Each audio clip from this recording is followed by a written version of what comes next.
ఇక బులెటిన్లో డీటెయిల్స్ చూస్తే ఎన్నికల తరువాత బీజేపీతో కలవటానికి బీఆర్ఎస్ సిద్ధమైందని సీఎం రేవంత్ అన్నారు. కరీంనగర్లో బీజేపీని గెలిపించేందుకు బీఆర్ఎస్ యత్నిస్తోందని సిరిసిల్ల సభలో ఆరోపించారు.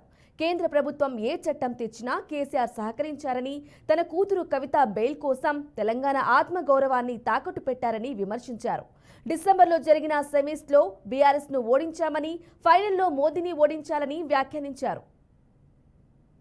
చంద్రశేఖరరావు అంటున్నాడు కాంగ్రెస్ కు 40 సీట్లు రావని, అంటే పరోక్షంగా బీజేపీ 400 సీట్లు వస్తుందని చంద్రశేఖరరావు చెప్పినట్టే కదా.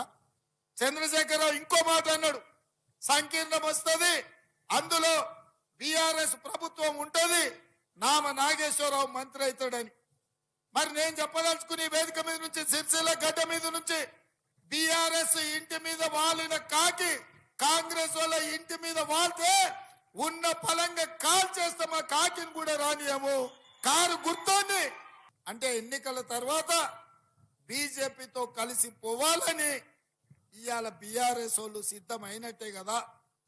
లేకపోతే ఒకటో రెండో గెలిస్తే అవి తీసుకొని పోయి మోడీకి అమ్మాలన్న ఆలోచన ఇవాళ చంద్రశేఖరరావు చేస్తున్నట్టే కదా.